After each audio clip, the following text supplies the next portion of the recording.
LC4, LC4, this is report out 2, come in. I got this hot air balloon from Pablo. Pablo said I wouldn't need to do any practice, just jump right in and fly away.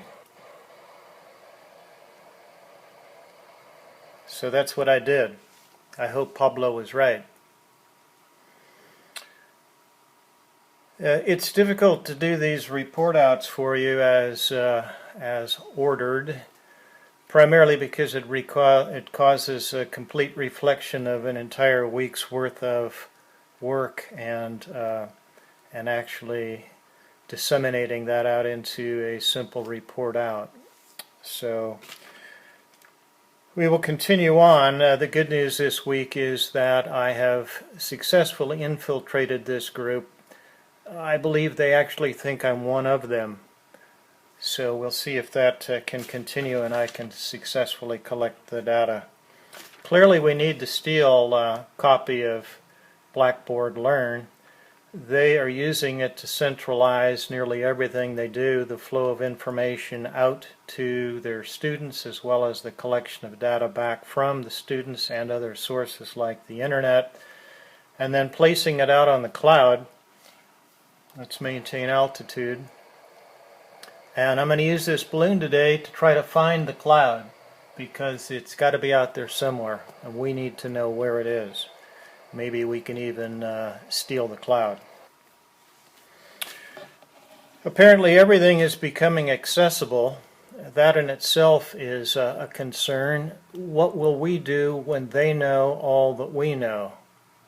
And I don't have the answer to that.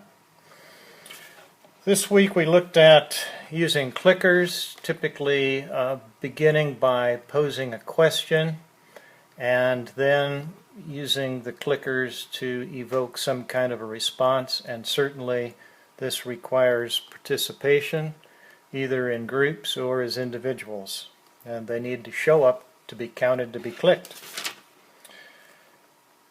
We looked at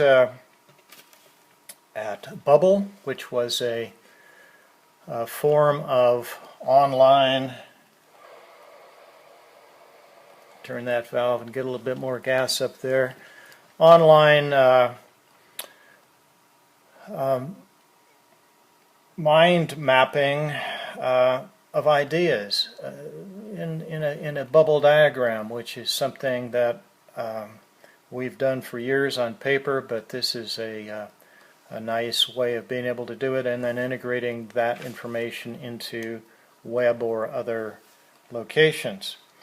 Glogster was a multimedia bulletin board or poster board that allowed all of the interesting bells and whistles and then to be captured and to be included in any form of output, again through Blackboard Learn.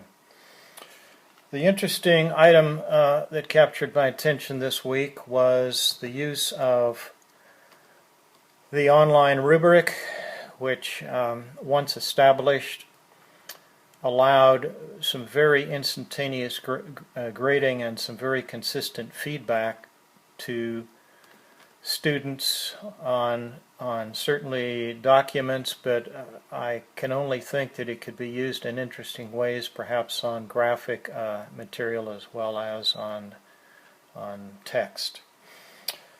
The big winner for me was Digo, because I have adopted such primitive ways of capturing data online, copy and pasting URLs into a text document, saving the text document, such as a syllabus, and then losing it. Digo allows capture, markup, comment, and then posting centrally in a location, once again on the cloud, that could be shared and accessed by nearly anyone anywhere as long as they're invited to participate. I think that for me I'm beginning to form an acronym of PIP, which would be passion, interaction, and participation. And we'll see if that holds up as we learn more possible things to use, more information next week. But clearly this is a blend of technology as well as teaching methods. So I'm off to look for the cloud, and if Pablo is right, I'll be able to land this a little bit later today and continue my work on this project.